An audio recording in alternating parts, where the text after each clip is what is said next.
हो गया कंप्लीट। हम लोगों ने ये जो अपना बूस्टर स्टार्ट किया था रिजल्ट के लिए आपके, उसका डे 1 हमारा कंप्लीट हो चुका है। 2 टॉपिक हम लोगों ने डिस्कस कर लिए थे फोटोकेमिस्ट्री में, साथ ही अभिषेक सर ने आपको स्पेक्ट्रोस्कोपी का भी एक टॉपिक स्टार्ट करवा दिया है। अब हम लोग फोटोकेमिस्ट्री का जो अगला टॉपिक आज डिस्कस करने वाले हैं उसको हम अपनी कल वाली बात से ही शुरू करेंगे। कल देखो हमने कहाँ छोड़ा था कि ये आपका मैटर था, इस मैटर पे हमने एक रेडिएशन डाली थी। इस रेडिएशन में हमने बोला था कि ये I0 इंटेंसिटी की रेडिएशन है, इसके साथ 3 फिनोमेना हो सकते थे। इसको हमने रिफ्लेक्ट करा था, एब्जॉर्ब करवाया था और यहाँ से हमने इसको ट्रांसमिट भी करवाया था। ये हो गया आपका ट्रांसमिट वाला, ये हो गया आपका एब्जॉर्ब वाला। आज हम लोग क्या करने वाले हैं कि ये जो एब्जॉर्ब वाला पार्ट हुआ, इस मैटर ने इस रेडिएशन को एब्जॉर्ब करा है, तो इस एब्जॉर्प्शन से रिलेटेड रूल आज अपन लोग डिस्कस करने वाले हैं। ये जो एब्जॉर्प्शन आपका यहाँ पर हुआ है, इस एब्जॉर्प्शन से रिलेटेड अपने को 2 रूल पढ़ने हैं। एक तो आता है आपका लैम्बर्ट लॉ और दूसरा आता है आपका बियर्स लॉ। ये 2 लॉ अपने को यहाँ पर पढ़ने हैं, एक लैम्बर्ट का और एक बियर का, और तीसरा जो इन दोनों का अपन मिक्सअप करने वाले हैं लैम्बर्ट बियर लॉ, वो लॉ अपने को यहाँ पढ़ना है। ये जो दोनों लॉ है आपके वो घूमते हैं इस एब्जॉर्प्शन के इर्द गिर्द। वो कैसे? ये देखो, ये मटेरियल जो है इसने इसको इस इंटेंसिटी को, इस लाइट को एब्जॉर्ब करा है। तो एक बात खुद से सोच के देखो, जब ये इसको एब्जॉर्ब कर रहा है तो ये जो I0 इंटेंसिटी आपने यहाँ पर डाली थी उसकी तीव्रता में, उस इंटेंसिटी के अंदर क्या होने वाला है, कुछ ना कुछ कमी होने वाली है। तो लैम्बर्ट ने ये बोला था कि आपने जो स्टार्टिंग इंटेंसिटी डाली है उसकी तीव्रता में जो कमी है वो आपकी डिपेंड करती है इस मैटर के लिए लेंथ पे। यानी ये जो एब्जॉर्ब आपका हो रहा है लाइट, इसने कितना डिस्टेंस कवर किया है इस लाइट ने, इसके ऊपर डिपेंड करती है। कैसे? सोचो, अगर ये मटेरियल लंबा होता, ये यहाँ तक का आपका इतना लंबा होता, तो ये जो लाइट एब्जॉर्ब हो रही होती वो यहाँ तक होती, इसका मतलब एब्जॉर्बेंस ज्यादा होती। अगर ये ज्यादा एब्जॉर्ब हो रहा है, ज्यादा अवशोषित हो रहा है, तो डेफिनेटली इसके अंदर जो तीव्रता में कमी आने वाली है वो भी ज्यादा होगी। इसीलिए लैम्बर्ट के अकॉर्डिंग याद रखो, लैम्बर्ट में कौन है? एल मतलब कौन? डिस्टेंस। तो लैम्बर्ट लॉ केवल ये बोलता है कि डिस्टेंस या लेंथ जो है आपकी उसके ऊपर डिपेंड करता है आपका ये जो तीव्रता में आने वाली कमी है वो। दूसरा देखो, ये जो बियर का लॉ है, ये बियर का लॉ क्या बोलता है कि डिस्टेंस पे तो डिपेंड कर ही रहा था कि प्रकाश ने आपकी कितनी दूरी तय करी है, इसके ऊपर तो डिपेंड कर रहा है। साथ ही ये जो आपकी तीव्रता में आने वाली कमी है ये आपकी एक और चीज पे डिपेंड करती है, वो है आपकी कंसंट्रेशन। कि जो मटेरियल आपने लिया है इसके अंदर आपके पास ऐसे कितने अणु हैं जो आपका रेडिएशन जा रहा है इसको एब्जॉर्ब करने वाले हैं। अब सोचो, अगर इसके अंदर आपके मॉलिक्यूल ज्यादा होंगे जो कि लाइट को एब्जॉर्ब करने का काम कर रहे हैं, तो यहाँ पर एब्जॉर्बेंस डेफिनेटली ज्यादा होगा। और अगर आपका अवशोषण ज्यादा हो रहा है, एब्जॉर्प्शन आपका ज्यादा हो रहा है, तो अवशोषण ज्यादा होने की वजह से इस इंटेंसिटी में आने वाली कमी भी आपकी ज्यादा होने वाली है। इसीलिए आपने बोला कि ये जो C कंसंट्रेशन है इसके भी प्रोपोर्शनल है और जो लेंथ है इसके भी प्रोपोर्शनल है। अब क्या करना है, इन दोनों को मिक्स करना है और इन दोनों को मिक्स करके अपन लाने वाला है लैम्बर्ट बियर लॉ। चेक करते हैं वो वाला लॉ अपन किस तरीके से ला सकते हैं। देखो, लैम्बर्ट और बियर का लॉ अपने को लाना है, ये दोनों इक्वेशन अपने पास है, इनको मिक्स कर देते हैं। क्या करना है, dI0 अपॉन I, यानी जो तीव्रता में आने वाली कमी है वो आपकी L के भी प्रोपोर्शनल है, एज वेल एज आपकी कंसंट्रेशन C के भी प्रोपोर्शनल है। क्या करो, प्रोपोर्शनलिटी का साइन हटाओ, कांस्टेंट लाओ। यहाँ जो कांस्टेंट अपन ला रहे हैं वो है आपका एप्सिलॉन, तो सीधा सा आ गया ये आपका जो इक्वल है तीव्रता में आने वाली कमी, वो आपकी इक्वल आ चुकी है एप्सिलॉन एन C के। यहाँ इसके प्रोपोर्शनल आ चुकी है। अब क्या करना है, कई बार अपने को इसकी लॉगरिथम के अंदर वैल्यू पूछ ली जाती है, तो कुछ नहीं करना है, इसको लॉग में चेंज कर दो। इसको लॉग में चेंज करोगे तो क्या हो जाएगा, ये log I0 upon log I upon I0, ये आपका इक्वल हो जाएगा फिर से आपका एप्सिलॉन एल C इसके। यहाँ ये आपका माइनस का साइन एज इट इज है। अब क्या करते हैं, इसको भी कई बार आपको एब्जॉर्बेंस की टर्म में दे दिया जाता है। एब्जॉर्बेंस की टर्म में अपने को क्या करना है, ये जो अपना पूरा का पूरा है इसको अपन लिख देंगे A। तो ये क्या हो गया, आपका A जो है वो आपका इक्वल हो गया minus log I upon I0 के, जो कि आपका इक्वल है एप्सिलॉन L अपॉन C के। यही आपका बियर्ड लैम्बर्ट का लॉ है, जो आपको ये बताता है कि ये जो आपकी तीव्रता में आने वाली कमी है वो कंसंट्रेशन एज वेल एज जो लेंथ है, जो दूरी आपकी लाइट ने तय करी है उसके ऊपर डिपेंड करती है। और यहाँ पर जो अपना नया कॉफिशिएंट आता है, नया अपना कांस्टेंट आता है, वो कांस्टेंट आपका ये ए एप्सिलॉन। देखो इसके अंदर क्या क्या है, ये जो A है आपका वो A है आपका एब्जॉर्बेंस, I है आपकी जो इंटेंसिटी आपकी पारगमित हो गई थी, ट्रांसमिट हो गई थी, वो I0 है आपकी इनिशियल इंटेंसिटी की, आपने किस इंटेंसिटी से उस रेडिएशन को वहां पर गिराया था। एप्सिलॉन है आपका एब्जॉर्बिटी, ये आपका कांस्टेंट है नया मोलर एब्जॉर्बिटी, और ये जो L है वो आपकी लेंथ है, ये जो C है वो कंसंट्रेशन है। तो ये हमारे पास में लॉ आ जाता है लैम्बर्ट और बियर का। निकाला कहाँ से, इन 2 इक्वेशन से अपन ने इसको निकाला है। अब अपने पास जो क्वेश्चन आ जाता है ना वो इस वे में भी आ जाता है कि नहीं, इसको डेराइव करके दिखाओ कि किस तरीके से आप इस लॉ को लेकर के आए हो, उसका डेरिवेशन अपने को पूछ लिया जाता है। है। और ये जो लैम्बर्ट लॉ है इसका अपने को मैथमेटिकल एक्सप्रेशन एग्जाम के अंदर पूछ लिया जाता है। तो सबसे पहले अपन इस लैम्बर्ट लॉ का मैथमेटिकल एक्सप्रेशन निकालेंगे, बाद में इस लॉ को भी डेराइव करना देखेंगे। स्टार्ट करते हैं सबसे पहले अपन लैम्बर्ट वाले रूल से। लैम्बर्ट लॉ से अपन यहाँ पे स्टार्ट करने वाले हैं। लैम्बर्ट वाला जो लॉ था वो भी अपन ने देखा था, ये बोल रहा था कि ये जो आई नॉट अपॉन आई है, इंटेंसिटी में आने वाली कमी जो है वो एल पे डिपेंड करती है। अब देखो ये बुक्स का फर्क है, कई बुक्स में एल की जगह पर आपको एक्स भी लिखा हुआ मिल जाता है, कोई दिक्कत नहीं है। एल की जगह पर आप एक्स लेके चल चलना, मैं एल से लेकर के पूरा डेरिवेशन आपको बता रही हूँ। इफ आपकी बुक में एक्स है आप एक्स ले सकते हो। और दूसरी चीज देखो, इसका एक मॉडिफाइड फॉर्मेट भी अपने को देखने को मिल जाता है अलग अलग बुक के अंदर। क्या करना है, क्रॉस मल्टीप्लीकेशन है, आई को यहाँ भेज दो और एल को यहाँ नीचे ले आओ। तो उस कंडीशन में क्या हो जाएगा, आपका D I not upon L जो है वो आपका प्रपोजनल हो जाएगा इस आई के। यानी क्या लिखे, इसकी जो लैंग्वेज अपन काम में लेते हैं वो क्या लिखा हुआ मिलता है कि माध्यम की जो मोटाई है उसके अंदर जो आने वाली कमी है वो इस आपतित विकिरण की कमी के साथ साथ समानुपाती हो जाती है। जो आपकी लाइट निकल रही है वहां से ट्रांसमिट हो रही है उसके ऊपर, ये फॉर्मेट में लिखा हुआ मिल जाता है और ये वाला फॉर्मेट में लिखा हुआ मिल जाता है। दोनों के अगर ये वाला मिलता है वापस क्रॉस मल्टीप्लाई कर लेना और क्रॉस मल्टीप्लाई करके ये वाला फॉर्मेट लेना। जो डेरिवेशन अपने को करना है वो अपन इसी से करेंगे, बिकॉज जब अपन इसका डिफरेंशिएशन कर रहे हैं तो ऊपर और नीचे अपना सेम आना चाहिए। इंटीग्रेशन करेंगे अगले स्टेप के अंदर, इसलिए यहाँ पर अपनी दोनों जो राशियां हैं वो सेम आना जरूरी हो जाता है। तो आपके पास एक्स और एक्स लेके कर लेना, उसमें कोई इशू नहीं है। अपना करना क्या है, पहले स्टेप के अंदर देखो प्रपोजनलिटी का साइन है, हटाओ कॉन्स्टेंट को लाओ। तो सबसे पहले अपन ने प्रपोजनलिटी का साइन हटाया और अपन कॉन्स्टेंट लेकर के आ चुके हैं के कांस्टेंट अपन यहाँ पर ले आए। अब करना क्या है, अगले स्टेप में इसका करो आप इंटीग्रेशन। इंटीग्रेशन करोगे तो डेफिनेटली आपको कोई ना कोई लिमिट लगानी पड़ेगी। तो लिमिट हमने लगाई, यहाँ क्या करना है, कहाँ से कहाँ तक पहुंचाना है इसको। आई नॉट से अपन ने स्टार्ट करा था, जो डाला था वो आई नॉट था, पहुंचाना कहाँ तक है, आई तक पहुंचाना है, क्योंकि जो ट्रांसमिट हुआ था वो आई था। जहाँ से स्टार्ट करा, जो डाला वो आई नॉट, जहां तक पहुंचाना है वो ट्रांसमिट जो हुआ था वो आपका आई। सेम आप यहाँ पर भी लगाओगे। जो नेगेटिव साइन है अपना वो सिर्फ ये शो कर रहा है कि इसके अंदर कमी आई है, इसको अपन एक बार के लिए इधर ट्रांसफर कर देते हैं माइनस की तरफ। के आपको पता है कांस्टेंट है, कुछ नहीं होना है इसका।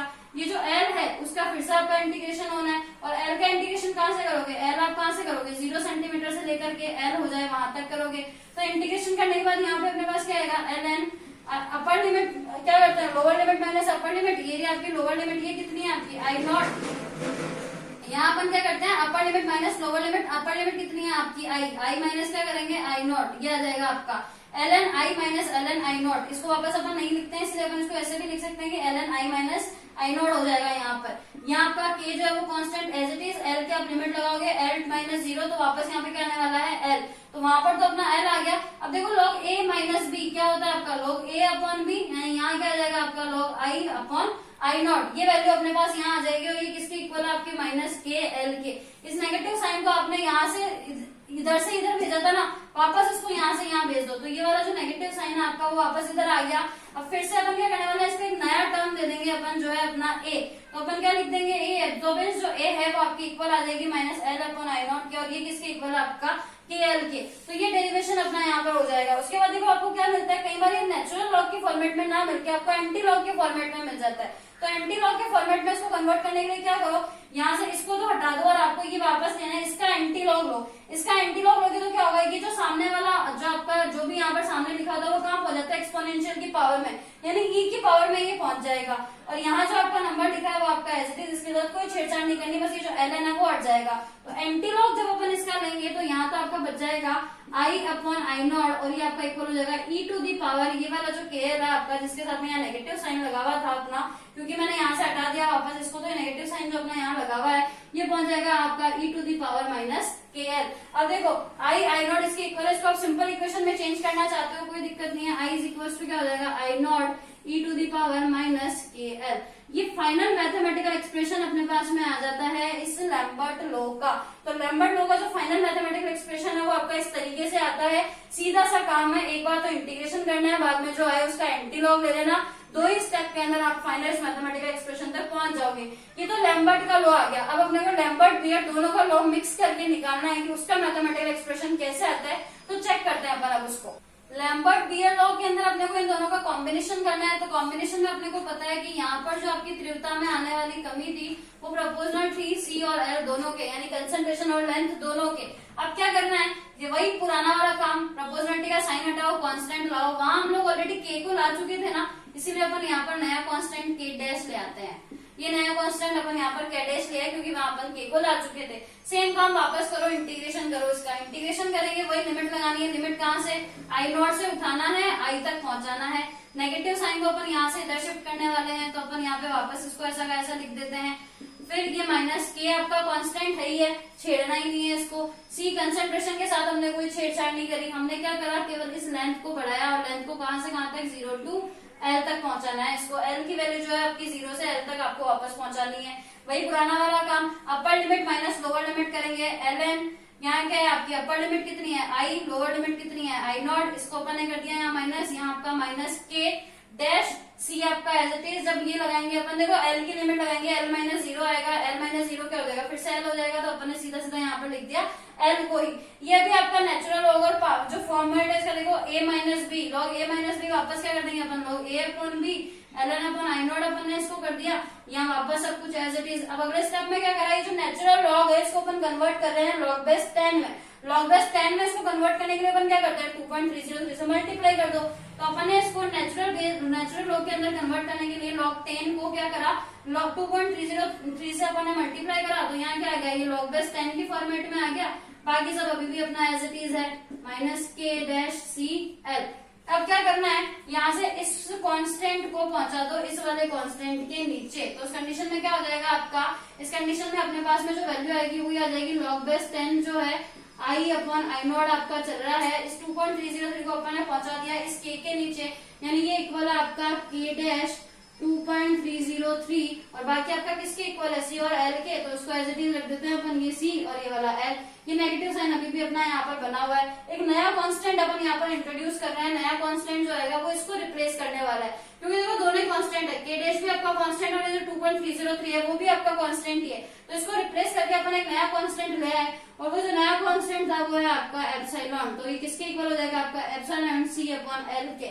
अब ये जो एप्सिलॉन अपन यहाँ पर लाए हैं ये क्या है, मोलर अवशोषणांक, मोलर अवशोषकता है, यानी मोलर एब्जॉर्प्टिविटी आपकी है।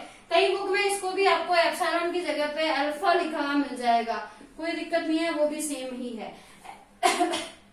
एल की जगह पे एक्स और इस एप्सिलॉन की जगह पे अल्फा, दो चेंजेस अगर आपको देखने को मिल रहे हैं कोई दिक्कत नहीं, आप अप्लाई कर सकते हो। बस नीचे जब आप मेंशन करो, पूरा डेरिवेशन करने के बाद में मेंशन कर देना कि जो जो सिंबल आपने काम में लिए वो सिंबल किसके लिए काम में लिए, गलत नहीं होगा आपका आंसर। अब देखो अभी अपन लाएंगे इसको एप्सिलॉन तक, अब अपने को कहां तक पहुंचाना है, ए तक।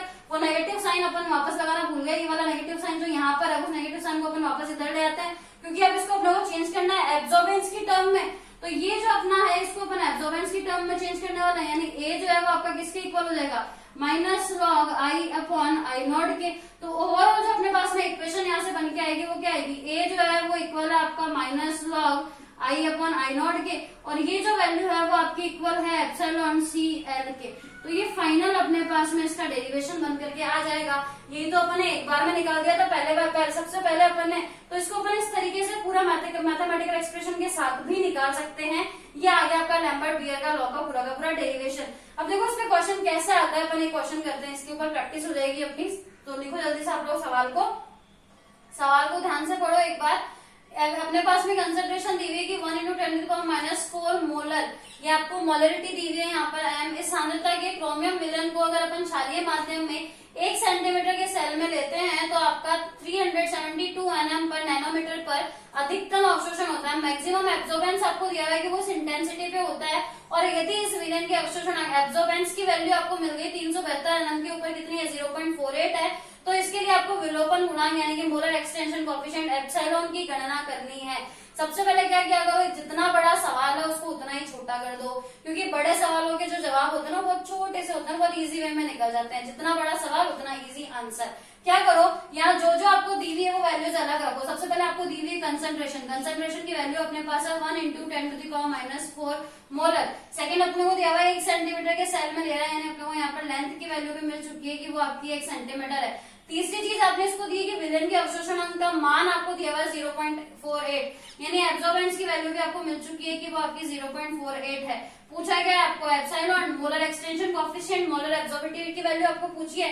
इन चारों के बीच का रिश्ता, सबसे पहले ये याद रखो ये रिश्ता क्या कहलाता है। ये रिश्ता क्या कहलाता है आपको, देखो अभी हमने बीएन लैम्बर्ट लॉ से निकाला था कि ए जो है वो आपका इक्वल था इसके एप्सिलॉन एल सी के। इस बार किसकी वैल्यू पूछी है इसने, एप्सिलॉन की, तो ये किसके इक्वल हो जाएगा आपका ए अपॉन एल सी। वैल्यूज आपको गिवन है, रख दो फॉर्मूले के अंदर, क्या आएगा एप्सिलॉन इज इक्वल्स टू ए की वैल्यू आपकी 0.48 अपॉन एल की वैल्यू आपकी 1 सेंटीमीटर और सी कंसंट्रेशन आपको गिवन है 1 × 10⁻⁻⁴ मोलर। तो देखो क्या होने वाला है, ये 1 है कुछ नहीं है, इसका 1 है कुछ नहीं है, 10⁻⁻⁴ है ऊपर जाएगी 10⁻+4 हो जाएगी। इसको आप एक इधर दे दो तो क्या हो जाएगा, एप्सिलॉन की वैल्यू आपके पास आ जाएगी 4.8 × 10⁻+3। प्लस लिखने की जरूरत नहीं होती, केवल 3 भी लिख सकते हैं। यूनिट क्या आएगी सेंटीमीटर इनवर्स और ये वाला अपना मोल इनवर्स। तो ये अपने पास में वैल्यू आ जाती है यहाँ से एप्सिलॉन की। तो इस तरीके के क्वेश्चन हमारे पास आते हैं जिनको अपन बहुत ही इजी वे के अंदर सॉल्व कर सकते हैं। ये हमारा हो चुका है अवशोषण से रिलेटेड जो 2 नियम थे, बियर और लैम्बर्ट का नियम, उन दोनों का मिक्सअप करके भी अपन ने पढ़ लिया, उनका एप्लीकेशन भी अपन ने लगा लिया।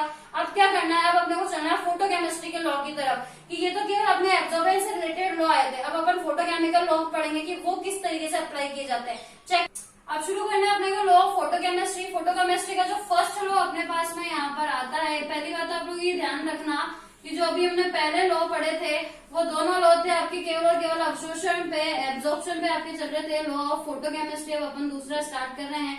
फर्स्ट लॉ ऑफ फोटोकेमिस्ट्री जो आता है वो आपके पास में आता है ग्रोथस ड्रैपर का लॉ, ग्रोथस ड्रैपर लॉ।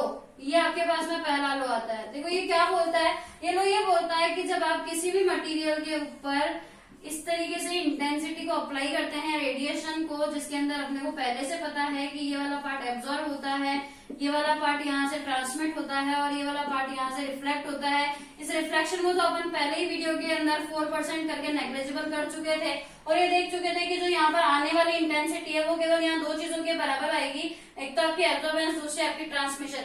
अब ये जो फर्स्ट लॉ ऑफ फोटोकेमिस्ट्री ये आपको ये बोलता है कि किसी भी ऑर्गेनिक मॉलिक्यूल में जो भी केमिकल चेंज आना है, उस ऑर्गेनिक मॉलिक्यूल के अंदर अगर अपने पास में कोई भी केमिकल चेंज आना है तो वो केमिकल चेंज जो है वो आपके ना तो इस जो रिफ्लेक्शन है इसकी वजह से आएगा, ना आपकी इस ट्रांसमिशन की वजह से आएगा, वो केवल और केवल इस एब्जॉर्बेंस की वजह से आएगा। ये आपका फर्स्ट लॉ है ग्रोथस ड्रॉपर का लॉ। ये बोलता है कि अगर किसी भी ऑर्गेनिक मॉलिक्यूल के अंदर आप कोई भी केमिकल रिएक्शन करवाते हो, कोई भी उसके अंदर चेंज लेके आते हो ऑर्गेनिक मॉलिक्यूल के अंदर, तो वो जो आने वाला चेंज है उसका एकमात्र कारण आपका ये एब्जॉर्बेंस है, ये अवशोषण है जो कि इस मैटर ने किया है। अब देखो क्या करना है अपने को, इस एब्जॉर्बेंस की अपने को वैल्यू निकालनी है। एब्जॉर्ब कर तो लिया, अब एब्जॉर्बेंस की वैल्यू कैसे निकालेंगे, तो सोचो ये जो यहाँ पर एब्जॉर्ब हो रहा है वो आया कहाँ से, यहीं से तो आया I0 से। तो जितना डाला उसके अंदर से आपको ये निकालना है कि कितना एब्जॉर्ब हुआ। तो सीधा सा फंडा है, जितना डाला उसके अंदर से जितना बाहर निकल गया, ट्रांसमिट हो गया, उसको माइनस कर दो। यानी अगर मेरे को इस एब्जॉर्बेंस की वैल्यू निकालनी है तो ये मेरे पास क्या आ जाएगी, I0 के अंदर से मैं IT को माइनस कर दूं। ये जो अपन लोग इतने देर से ट्रांसमिशन वाला पढ़ रहे हैं इसको अपन ने आई के नाम से पढ़ा हुआ है। अभी तक जो अपन ने डेरिवेशन काम में लिया था वहां पर अपन ने इसकी जगह सिंबल काम में लिया हुआ था आई। अब देखो याद करो आप, सबसे पहले अपन ने जो लॉ पढ़ा था आपका लैम्बर्ट वाला लॉ, वहां अपन ने इस आई की वैल्यू निकाली थी। आई की वैल्यू क्या थी आपकी, I0 e⁻⁻KL। एंटी लॉग लेकर के अपन ये वाली वैल्यू लेकर के आए थे। थोड़ा सा वीडियो को बैक ले जा करके देख लो, ये वैल्यू अभी अपन लेकर के आए हैं। तो वो वैल्यू अपन वहां से यहाँ पुट कर देते हैं। आई ए की वैल्यू अपने पास क्या आ जाएगी, I0 - IT की वैल्यू अपन ये वैल्यू पुट कर देते हैं। I0 e⁻⁻KL, दोनों में I0 कॉमन है, कॉमन ले लो। I = I0 कॉमन ले लिया तो आपके पास क्या बच गया, 1 - KL। तो ये फाइनल आपके पास में एब्जॉर्बेंस की वैल्यू आ जाती है कि अगर आपको ये निकालना है कि कितना प्रकाश इस मैटर ने अवशोषित करा है, कितना एब्जॉर्प्शन हुआ है, तो वो एब्जॉर्प्शन आप इस तरीके से निकाल सकते हो। तो ये अपना ग्रोथर ड्रॉपर वाला लॉ था, वो केवल इतना बोलता है कि अगर मॉलिक्यूल के अंदर ऑर्गेनिक चेंजेस लेकर के आने हैं तो उसके एब्जॉर्प्शन को देखो, जितना एब्जॉर्प्शन होगा उसकी वैल्यू को निकाल लो, आपको पता चल जाएगा कि ऑर्गेनिक मॉलिक्यूल में कितना चेंज आया है। लिमिटेशन की अगर अपन यहाँ पर बात करेंगे तो जो लॉ आया वो अपने साथ में लिमिटेशन भी लेकर के आएगा। तो इस लॉ की जो लिमिटेशन है वो अपने पास क्या है, देखो इसने ये बोला कि एब्जॉर्ब हुआ है। अब एब्जॉर्ब तो हो गया, मॉलिक्यूल एब्जॉर्ब करके कहाँ जाएगा। अगर मान लो अपन ने कोई भी मॉलिक्यूल लिया है, एक ये एब्जॉर्ब अगर कर रहा है आपकी इस रेडिएशन को, तो ये डेफिनेटली अपने एक्साइटेड स्टेट में जाएगा। एक्साइटेड स्टेट में जाने के बाद में इसको प्रोडक्ट बनाना चाहिए, पर ऐसा नहीं होता है। कई बार क्या होता है, जैसे अपन बात करें K2Cr2O7 पोटेशियम डाइक्रोमेट की, तो ये जो पोटेशियम डाइक्रोमेट का मॉलिक्यूल है वो आपको जब आप इसको रेडिएशन देते हो तो यहाँ पर कोई भी केमिकल रिएक्शन नहीं होती है। यानी क्या बात हुई कि इसने इसको एब्जॉर्ब तो करा है, ये जो आपका मॉलिक्यूल है पोटेशियम डाइक्रोमेट का, ये इस रेडिएशन को एब्जॉर्ब तो करता है, एब्जॉर्ब करके एक्साइटेड स्टेट में भी जाता है, लेकिन एक्साइटेड स्टेट में जाने के बाद भी कोई प्रोडक्ट का फॉर्मेशन यहाँ पर नहीं करता है। तो प्रोडक्ट का फॉर्मेशन यहाँ पर नहीं हो रहा है, जबकि इसने आपको क्या बोला था कि जितना एब्जॉर्ब हुआ है उस एब्जॉर्ब की वजह से कोई ना कोई केमिकल चेंजेस लेकर के आएगा, जबकि यहाँ तो नहीं हो रहा है अपना। तो पहली लिमिटेशन तो ये आगे की, ये जरूरी नहीं है कि अगर किसी भी मॉलिक्यूल ने आपका एब्जॉर्ब किया है लाइट को तो वो डेफिनेटली आपको केमिकल चेंजेस या केमिकल रिएक्शन ला करके देगा ही देगा। दूसरी लिमिटेशन देखो इस लॉ की, ये जो लॉ है आपका वो केवल और केवल प्राइमरी प्रोसेस के ऊपर ही अप्लाई किया जा सकता है। जो अपने प्राथमिक प्रक्रम होते हैं केवल उन्हीं के ऊपर अपन इस लॉ को अप्लाई कर सकते हैं। सेकेंडरी प्रोसेस के ऊपर ये जो लॉ है वो आपका फेल हो जाता है। ये प्राइमरी प्रोसेस क्या होता है, ये अपन लोग फेट ऑफ एक्साइटेड मॉलिक्यूल पढ़ने वाले हैं। जर्डॉन्स की डायग्राम जो सबसे इंपॉर्टेंट टॉपिक है, उस वीडियो लेक्चर के अंदर आपको बताया जाएगा कि ये प्राइमरी प्रोसेस क्या होते हैं। तो ये ग्रॉथस-ड्रॉपर का लॉ, इसकी लिमिटेशन, इसका ये डेरिवेशन आपको ध्यान में रखना है। अगला लॉ जो है अपने पास में सेकंड लॉ ऑफ फोटोकेमिस्ट्री, उसको अपन लोग कर लेते हैं। सेकंड जो लॉ है हमारा फोटोकेमिस्ट्री का, वो लॉ है आपका स्टार्क-आइंस्टीन लॉ। इसी लॉ को बोला जाता है लॉ ऑफ फोटोकेमिकल इक्विवेलेंस। इसी लॉ को बोला जाता है क्वांटम एक्टिवेशन का लॉ। ये लॉ क्या बोलता है, देखो ये लॉ ये बोलता है कि अगर आपके पास में कोई एक मॉलिक्यूल है AB, तो वो आपका एक फोटोन को एब्जॉर्ब करेगा और एक्साइटेड स्टेट में जाएगा, और एक्साइटेड स्टेट में जाने के बाद में ये फाइनली आपका प्रोडक्ट बनाएगा। यानी ये जो लॉ है, उस पहले वाले लॉ में तो केवल इतना बोला था कि इसको एब्जॉर्ब करेगा, ये लॉ ये बोल देता है कि एक मॉलिक्यूल एक फोटोन इस रेशो में ही एब्जॉर्ब होता है। एक मॉलिक्यूल केवल एक ही फोटोन को एब्जॉर्ब कर पाता है और उससे अपना प्रोडक्ट बन जाता है। ऐसा क्यों होता है, देखो जैसे इस AB मॉलिक्यूल के ऊपर अपन ने रेडिएशन गिराया, इसने इसको एब्जॉर्ब करा और ये एक्साइटेड स्टेट में चला गया। ये जो प्रोसेस है वो इतना फास्ट हो जाता है कि इस मॉलिक्यूल को सेकंड फोटोन एब्जॉर्ब करने का टाइम ही नहीं मिल पाता है। इसलिए ये लॉ आता है कि एक मॉलिक्यूल एक फोटोन का रूल अपने यहाँ पर चलता है। अब देखो क्या होगा, एक फोटोन इसने ऑब्जर्व करा और फोटोन की एनर्जी को अपन कैसे लिखते हैं, E equals to h nu. और यहाँ पर अपन क्या करने वाले हैं, अपने को क्वेश्चन मिला है कि आपको एक मोल मॉलिक्यूल के लिए आपको एक्टिवेशन एनर्जी निकालनी है कि कितनी एक्टिवेशन एनर्जी देने पर वो जो मॉलिक्यूल आपका एक्साइटेड स्टेट में जाएगा और प्रोडक्ट बनाएगा। तो क्या करना है, एनर्जी अपने को पता है, अपन इससे देते हैं E equals to h nu. एक मोल के अंदर अपने कितने मॉलिक्यूल्स होते हैं, Na आवोगाद्रो नंबर के इक्वल। तो एक के लिए अगर अपने को निकालना है तो आवोगाद्रो नंबर से अपन मल्टीप्लाई कर देंगे इसको, और ये जो न्यू है अपना, इस न्यू को भी अपन क्या लिख सकते हैं, C अपॉन लैम्डा।